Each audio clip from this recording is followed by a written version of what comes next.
the three things I look for in a deal in today's markets. Now, I've learned a lot over time, and I've made mistakes. I've done good deals, I've done bad deals, and I've learned from all of them in one way or another.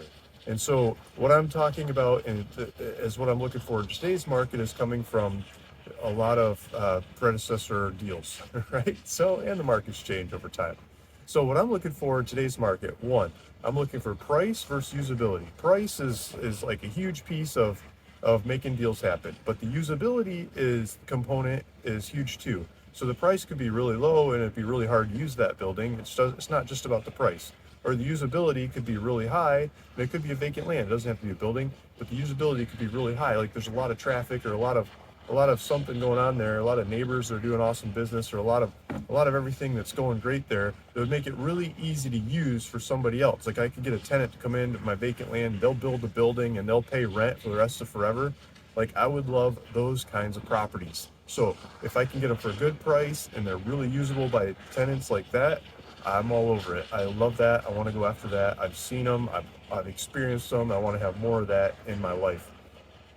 Number two, traffic. So I hinted at this a little bit in number one, but traffic. Traffic means a lot to me, and it didn't mean squat to me in the past. I used to like the roads with no traffic because there's nobody around, and it's, you're out in the middle of nowhere, and you could sell those properties to people who want to get away from it all. Well, those people don't pay as much as the people that pay for traffic. Traffic is business. It could be an office complex where lots of people drive by and they want to have their new office there. It could be a storage unit where people want to drop off their boat.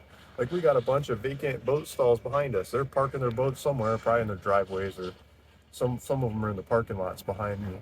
Um, and it could be their RV. It could be all kinds of things that they could park there. It could be a shopping center. It could be a new Lowe's, or it could be a new Home Depot kinds of place, or a gas station, or lots of things could go where there's a lot of traffic because there's a lot of people to sell it to. You put up a sign. You don't have to pay a whole lot for advertising. A lot of people can get there, get in and out, and make it happen. So traffic. And three, the level of business that is happening around those shops. And so price versus usability, traffic, and the level of business. And these are all studied with technology in today's market, in today's economy, and what's going on in today's world. Technology is leapfrogging itself, and people are beating each other out in multiple ways. People are making programs without coding. They're using artificial technology to create programs to do what they want done, and they've always wanted done for a long time. So we're getting these really niche solutions for things that in the past, the time and money would have been spent on much bigger audience kinds of software and technology solutions.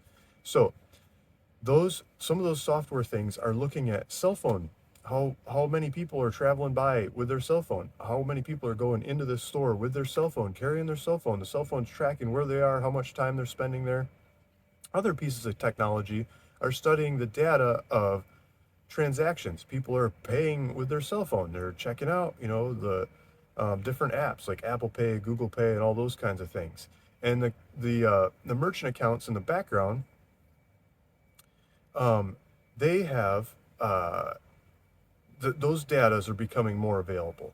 And so as those datas are becoming more available, it is easier to see how much people are spending at these different stores. So you can see how much they're spending on their debit cards and credit cards. You're not seeing the cash so much, but you're seeing what they're spending on their other ones. And that is checks and balances with the cell phone traffic. So you can look at the cell phone traffic, how many people are coming and going to these shops, and how much they're spending at these different shops. And so when they're spending and they're coming and going at 2, 3, 4, 5, 6 shops that are top shops in the area, and you've got the land in between those shops, that land should be much more profitable or valuable or worthy of going after than the land that's down around the corner and there's nothing happening around it. Maybe there's a auto fix shop or something, like the low rent district and a karate studio next door, versus the McDonald's and the Home Depot and the Lowe's and the Walmart, and all those people are right behind you and you're in front of them ones where there's a ton of traffic going by.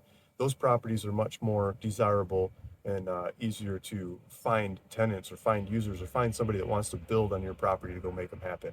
So that traffic, all three of those things, price versus usability, the traffic, and the level of business in the area, all three of those in today's market are being exemplified and easier to understand and use and figure out with technology. So those are the three things I'm looking for in today's market, and I believe I can use the technology more than a lot of other people, and that's my competitive advantage to tackle these deals and take them on going forward. Hopefully you've got some questions and comments and things. Throw them in the comments below. Thanks for listening. Thanks for watching. See you in the next one. Luke Smith, ruralvacantland.com. Bye.